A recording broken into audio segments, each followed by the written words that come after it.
soit je prends les points, soit je prends les lignes, hein, en tout cas, ben, je peux démarquer comme ça, comme ça, comme ça, ou je peux dire, non, je peux démarquer ce grand carré et ces grands carrés. Ou je peux démarquer de la figure, de toutes figures les plus triangulaires possibles. Donc il y a 1, 2, 3, 4, 5. Ok?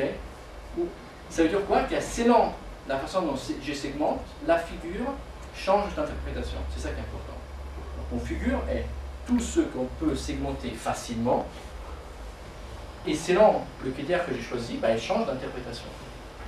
Pardon, je bouge un peu trop, excusez-moi. Et donc, on a des figures différentes. Et après, avant d'arriver à cet exemple, on a la notion des textures. Donc, le paradigme est la différence entre figure et texture. Ça, c'est le paradigme. Qu'est-ce que c'est une texture? Bon, c'est quelque chose dont c'est plus difficile à segmenter, dans le sens que n'importe où je segmente, où je coupe, j'ai plus ou moins le même type d'information. J'ai plus ou moins la même chose. Ah, ça, je crois que c'est un morceau de tapisserie, vu de près. Oui, c'est vrai que ça, c'est différent. Oui, mais la différence n'est pas si énorme que par rapport au triangle, au carré qu'on a vu tout à l'heure. Donc, une texture est quelque chose qui est difficile à segmenter. Et deux, c'est que selon comment je la segmente, ben l'interprétation reste standard, reste... On ne peut pas segmenter par volume, par imprégnation de chaque couche. Oui, mais si tu es à ce niveau-là, ça veut dire... Oui, après les critères, mais sauf que là, tu es en train déjà d'appliquer... Ce que tu dis, c'est du filtrage. Oui. Donc là, tu dis, je prends tout ce qui est jaune. J'enlève tout ce qui est noir, ou je garde tout ce qui est tache noire. Là, on aurait des points, ça serait plus facile. Mais telle qu'elle est, sans traitement dessus. Donc si j'applique un filtrage, il se peut que la texture devienne une figure, oui. Mais si on prend cette image comme référence, comme exemple, en tout cas, la texture, par défaut, est plus difficile à segmenter que la figure. Et ces points de segmentation, n'importe comment je segmente, disons, l'interprétation reste plus ou moins inchangée. Si elle change, alors c'est une figure. Du coup, tout l'intérêt, c'est que justement, rien n'est aussi coupé à la hache. C'est pour ça qu'on parle d'entourage. Jusqu'où une texture, jusqu'où une figure, Et là, on a j'ai plusieurs exemples, qu'on avait déjà vu la dernière fois. Il est clair que, ça peut se mélanger. Hein, et il est clair que corps de femme, ok, parce que je l'ai vu. Mais si vous regardez à partir de mon bras au-dessus, là, j'ai coupé que cette partie-là du tableau, cette cuisse, elle devient une cuisse seulement quand j'ai vu le corps de la femme. Parce que quand je regarde là, que la texture, elle n'est même pas tracée, ça c'est une texture. Mais quand je vois l'ensemble de la figure, je redéfinis ce qui est texture, ce qui est figure. Et là, il est clair qu'il n'y a aucun problème de segmentation. Okay. Mais tout l'intérêt, justement, dans ce tableau comme dans l'autre de Bacon, c'est cette transition, c'est tout l'intérêt dans l'art, et dans la musique fait en partie, c'est que, c'est l'exemple que je vous ai montré tout à l'heure avec les points, l'exactitude ne vous intéresse pas trop. Je vous montre une autre image, hein, après on continue ici. Que je dois retrouver. C'est une autre façon de vous dire la même chose, mais comme ça vous comprenez l'importance. Pourquoi je peux pas voir...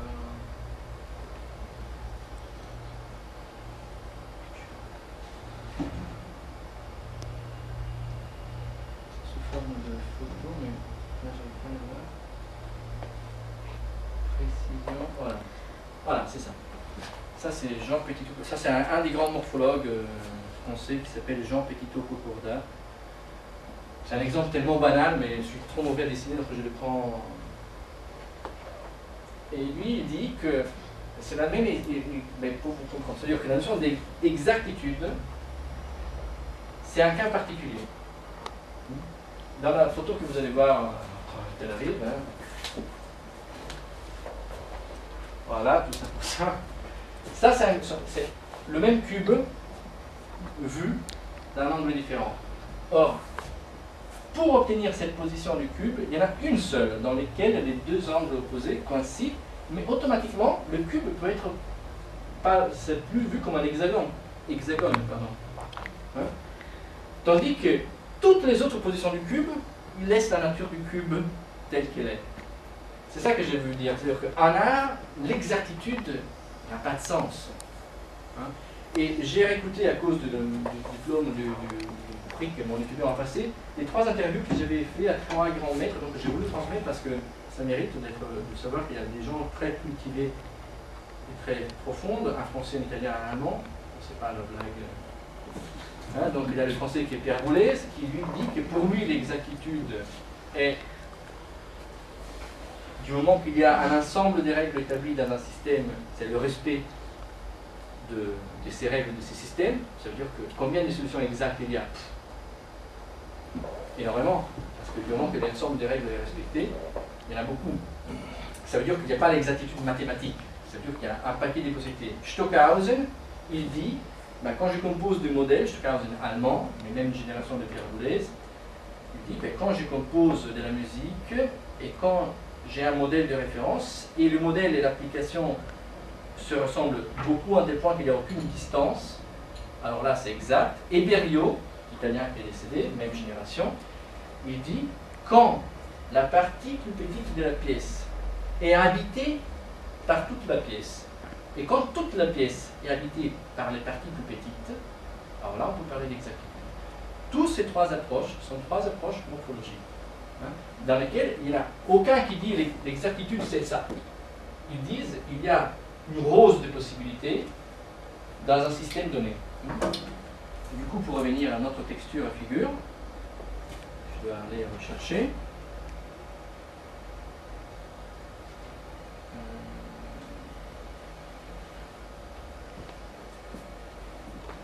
Et c'est cette rose qu'on propose aux enfants. Et aux enfants, on va leur dire, je voudrais que tu développes une texture musicale. C'est quoi? C'est un son qui est plutôt homogène, comme la tapisserie. Hein, plutôt homogène, dans lesquels, qui on a du coup plus ici ou là, ça ne change pas beaucoup. Et après, j'ai dit, non, je voudrais que tu composes plutôt des figures.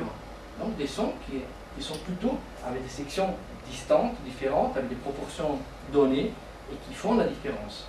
Ou peut-être on pourrait leur dire, encore une fois, en utilisant les paradigmes d'avant, ben, je voudrais qu'il y ait une figure, et que petit à petit, tu la fais devenir une texture. Hein, donc c'est un développement ou un processus. Okay.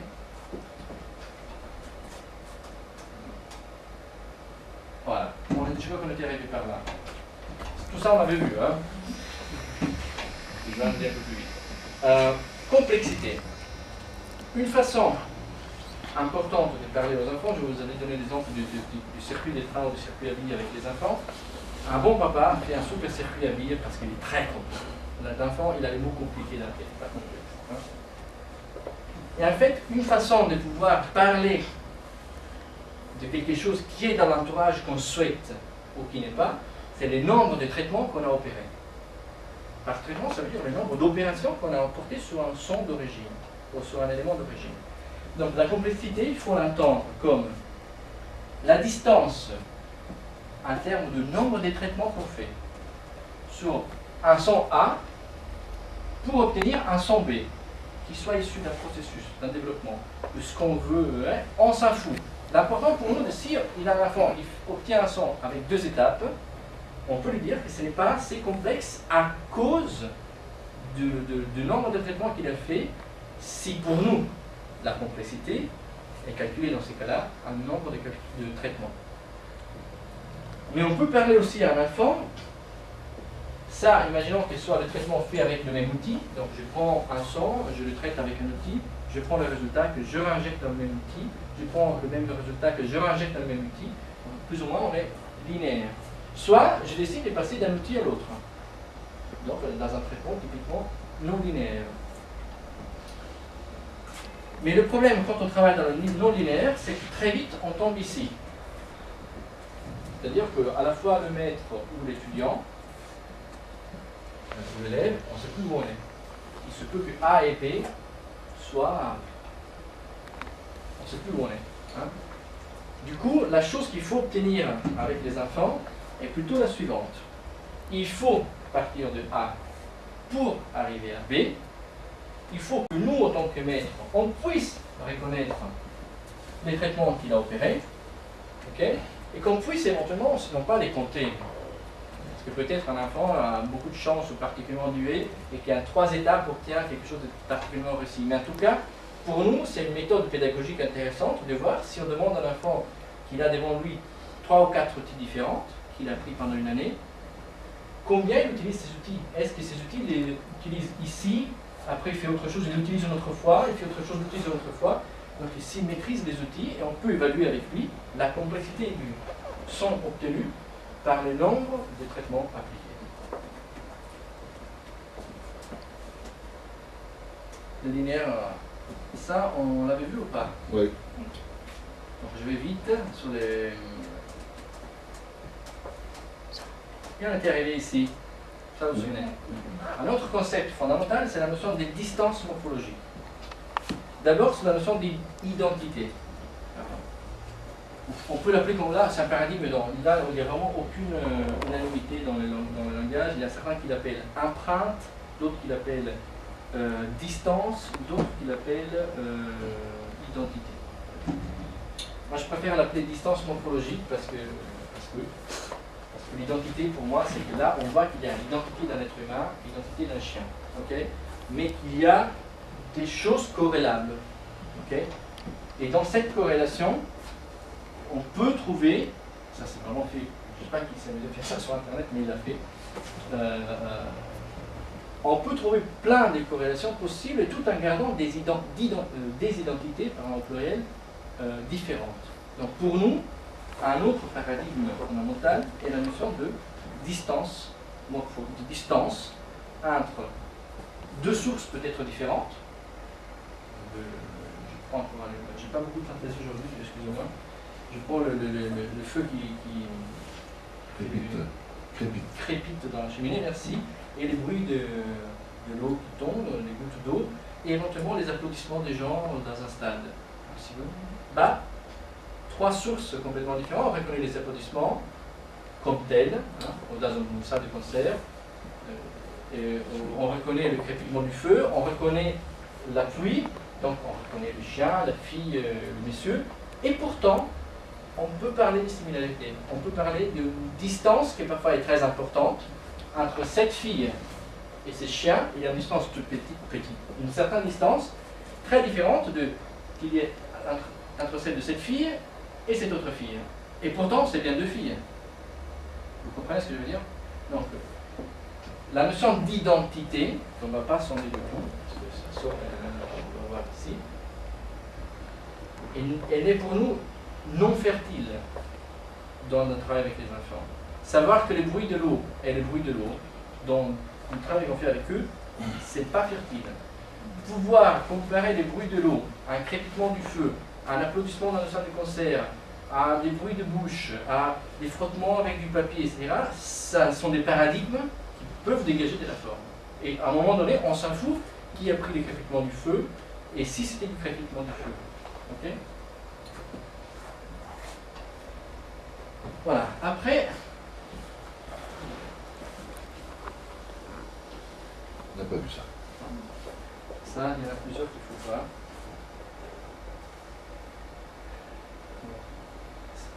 C'est ce qu'on appelle les déformations.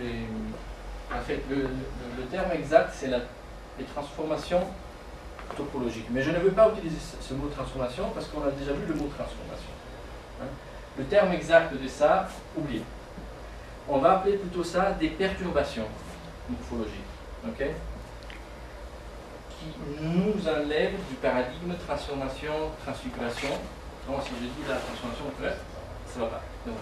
Qu'est-ce que c'est une perturbation? Une perturbation, on le voit plus facilement ici. Hein? Si on prend ces 2 exemples, là, ce cube qui a été déformé. Okay? Un autre paradigme est celui de dire on prend une source et on va la déformer, c'est-à-dire qu'on va, on est encore une fois dans les paradigmes de transformation, de transfiguration, parce qu'on peut, si on regarde l'exemple d'avant, je vous ai dit que tous les paradigmes de morphologie on peut être corrélés. Du coup, je peux partir d'un hexagone et de faire devenir 2 anneaux incastrés. Là, on est dans un processus, parce qu'on voit les étapes, de transfiguration. Parce que nous avons quelque chose qui n'a rien à voir avec la réalité. Okay? Mais la chose qui est intéressante, c'est que ça s'est produit par des méthodes de déformation, okay? Ou de perturbation. Donc ça, c'est un autre paradigme. C'est-à-dire qu'on peut donner cette impression. Je vous fais écouter un exemple purement musical, mais ça peut être assez clair.